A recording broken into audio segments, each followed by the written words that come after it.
ሰላም ጤና ይስጥልኝ። የተወደዳችሁ የሰለዳ ሚዲያ አድማጭ ተመልካቾቻችን እንዴት ቆያችሁ? ለዕለቱ መራርጠን ወደ እናንተ ለማድረስ ያዘጋጀናቸው አዳዲስ ትኩስና ወቅታዊ መረጃዎችን ይዘን ቀርበናል። መረጃዎቻችን እየተከታተላችሁ እስከ ፕሮግራማችን ፍጻሜ ከኛ ጋር እንድትቆዩ ከወዲሁ በታላቅ አክብሮት ጋብዛለሁኝ።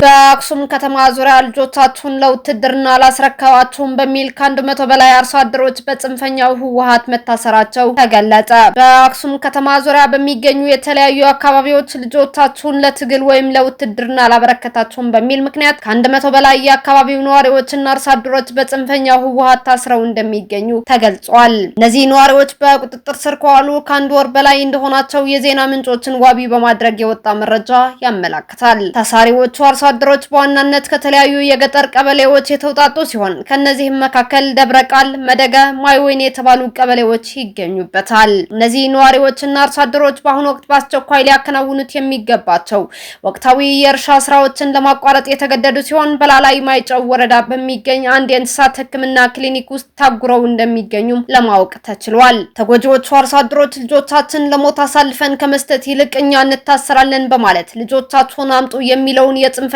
የህወሓት የኃይል ጥሪና ግፊት ውድቅ ማድረጋቸው ተገልጿል። ይሁን እንጂ አቤቱታቸውና ድምጻቸው የሚሰማ አካል በማጣታቸው መደበኛ የዕለት ተዕለት የእርሻ ስራቸውን ትተው ከአንድ ወር በላይ በቁጥጥር ስር ለመቆየት መገደዳቸውም ተጠቁመዋል።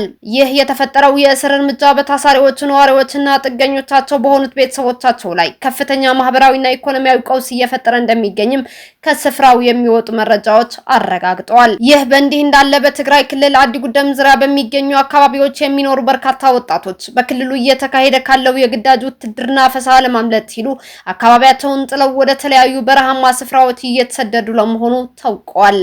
በማህበራዊ ሚዲያ በተሰራጨው አጭር የቪዲዮ ምስልና ፎቶ ላይ እንደሚታየው በርካታ ቁጥር ያላቸው የአዲጉደምና ዙሪያው ወጣቶች የአካባቢው የህወሓት ታጣቂ ኃይሎች ለወታደራዊ አገልግሎት የሚፈልጓቸውን ወጣቶች ለመያዝ የሚያደርጉትን ከፍተኛ የአፈሳ እንቅስቃሴ በመሸሽ መደበኛ መኖራቸውን ጥለው ወደ ገጠርና በረሃማ ቆላማ አካባቢዎች በመበተን ላይ ይገኛሉ።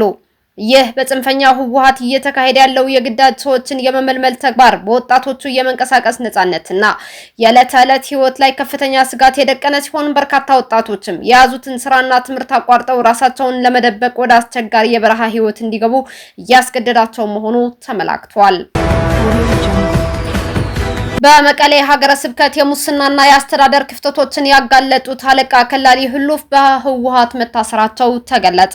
ራሱን የትግራይ ኦርቶዶክስ ተዋሕዶ ቤተክርስቲያን በማለት የተቋቋመው ህገወጡ መንበረ ሰላማ ቡድን በተለይም በመቀሌ ሀገረ ስብከት ውስጥ ያለውን የአስተዳደር ብልሹ አሰራርና ሙስና በግልጽ በመገናኛ ብዙሃን አውጥተው ሲተቹ የነበሩት የሃይማኖት አባቱ አለቃ ከላሊ ህሉፍ በህወሓት መታሰራቸው ታውቋል። ከቅርብ ቤተሰቦቻቸው የተገኘውን መረጃ ዋቢ በማድረግ የወጡ ዘገባዎች እንደሚያመላክቱት አለቃ ከላሊ ህሉፍ ትናንትና ሰኔ 22 ቀን 2018 ዓ.ም ጠዋት 4 ተኩል ላይ በመቀሌ ከተማ በሚገኘው ሰሜን ክፍለ ከተማ ፖሊስ ጣቢያ ታስረው ይገኛሉ።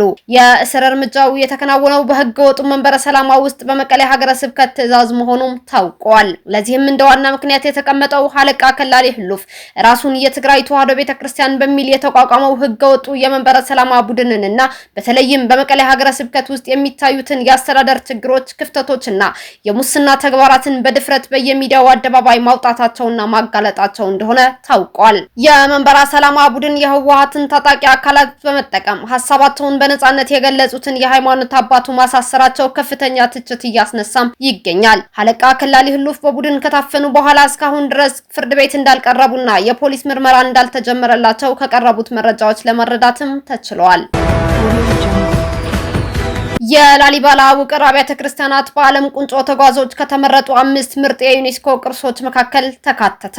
በዓለም ላይ ያሉትን ሀገራት በሙሉ በመጎብኘት ዩናይትድ ኔሽን ግራንድ ማስተር የተባለውን ታዋቂ የክብር ማዕረግ ያገኙ የዓለማችን ቁንጮ ተጓዦች የሚመክሯቸውን ምርጥ የጉዞ መዳረሻዎችን ይፋ አድርገዋል። በታዋቂው የዜና አውታር ዩሮኒውስ በተደረገ ጥናት እነዚህ ሁሉንም የዓለም ክፍሎች ያዩ አንጋፋ ተጓዦች ካስቀመጧቸው ተወዳጅ የዩኔስኮ የዓለም ቅርሶች መካከል የላሊበላ ውቅር አብያተ ክርስቲያናት በግንባር ቀደምት ስምምነት ከምርጥ 5 ውስጥ መካተት ችሏል።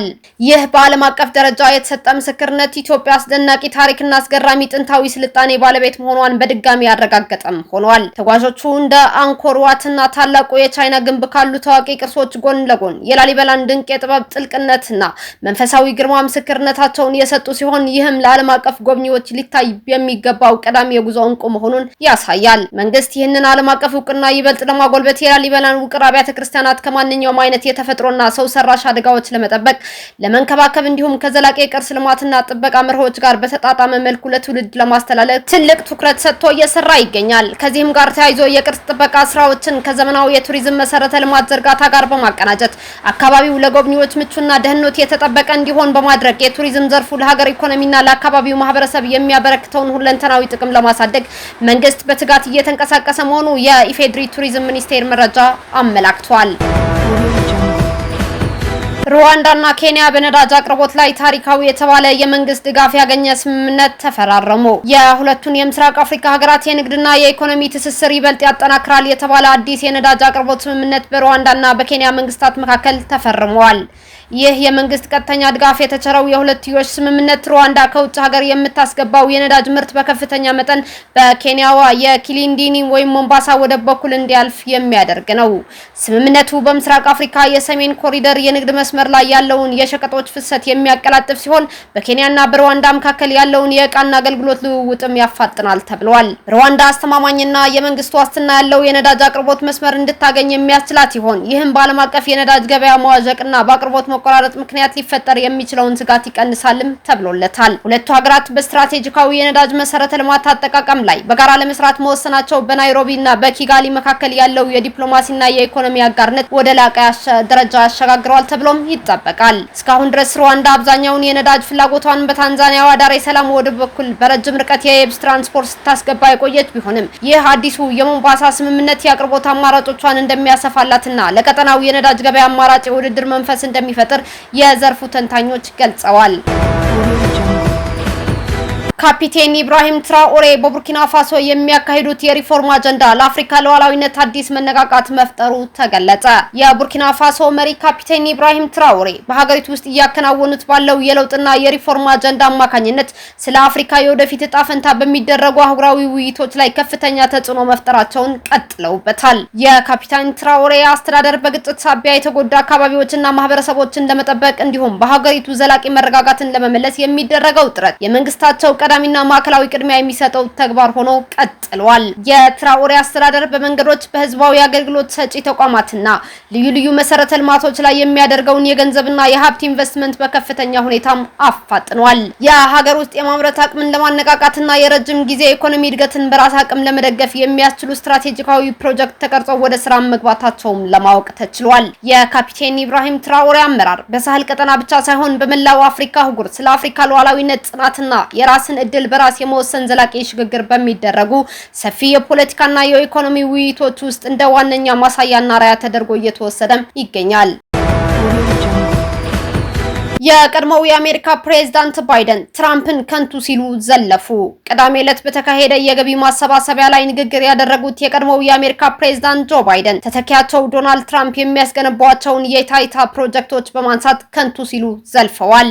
ባይደን በቅዳሜ ዕለቱ የዲሞክራቲክ ፓርቲ ዝግጅት ንግግራቸው ፕሬዝዳንት ትራምፕ በዋይት ሀውስ የግብር አዳራሽ ለመገንባት እንዲሁም የዋሽንግተንን አንጸባራቂ የውሃ ገንዳ ለማደስ የያዙትን እቅድ አጣጥለዋል። ፕሬዝዳንት ትራምፕ የቀድሞው መሪ በስልጣን ላይ ሳሉ የፈጸሟቸው ተግባራት በተደጋጋሚ ተችቷል። ባይደንም ተመሳሳይ ምላሻቸውን ሰጥተዋል። ይሁን እንጂ ባይደን 10 ደቂቃ በቆየው የቅዳሜ ዕለቱ ንግግራቸው ያሰሙት ትችት ከምንጊዜውም የበለጠ ጠንካራ እንደነበር ታውቋል። የታይታ ፕሮጀክቱ ብቻ አይደሉም። የግብር አዳራሽ ለመስራት የዋይት ሀውስ የቀኝ ክንፍን ማፍረሱ፣ በኬኔዲ ሴንተር ህንፃ ላይ የገዛ ራሱን ለማክበር ስሙን ማስቀመጡ፣ አንጸባራቂውን የውሃ ገንዳ ለመጠገን የራሱን የውሃ ገንዳ ሰው መቅጠሩ ጭምር ነው ብለዋል። ውይ እንዴት ያለው ከንቱ ሰው ነው ሲሉም አክለዋል። ባይደን በንግግራቸው የጠቀሱ የጠቀሱት ፕሬዝዳንት ትራምፕ በጆን ኤፍ ኬኔዲ ሴንተር ፎር ፐርፎርሚንግ አርትስ ህንጻ የፊት ገጽ ላይ ስማቸው ለማስፈር ያደረጉት ሙከራን ነው። ፕሬዝዳንቱ ስማቸውን አጽፈው የነበረ ቢሆንም በፍርድ ቤት እንዲወርድ ትዕዛዝም አስተላልፈዋል። ፕሬዝዳንቱ 400 ሚሊዮን ዶላር የሚያወጣውን የግብር አዳራሽ ለመገንባት ሲሉ የቤተ መንግስቱ የቀኝ ክንፍ እንዲፈርስ በማድረጋቸው የሚቀርብባቸውን ወቀሳ ሲከላከሉ ቆይተዋል። ግንባታው የሀገር ደህንነትና የመንግስት እንግዳዎችን ለማስተናገድ አስፈላጊ እንደሆነ ተናግረዋል። ፕሬዝዳንት ትራምፕ እስካሁን አብራችሁን ከኛ ጋር ስለነበራችሁ እያመሰገንኩኝ በሌሎች መረጃዎች እስክንመለስ እንደተለመደው የሶለዳ ሚዲያ ቤተሰብ በመሆን ላይክ፣ ሼር፣ ሰብስክራይብ ማድረጋችሁን አትርሱ። አዳዲስ ትኩስና ወቅታዊ መረጃዎቻችን በቶሎ እንዲደርሷችሁ የደወል ምልክቷን ይጫኑ። ስኬት፣ ድልና ሰላም ለኢትዮጵያውያን። ሶለዳ ሚዲያ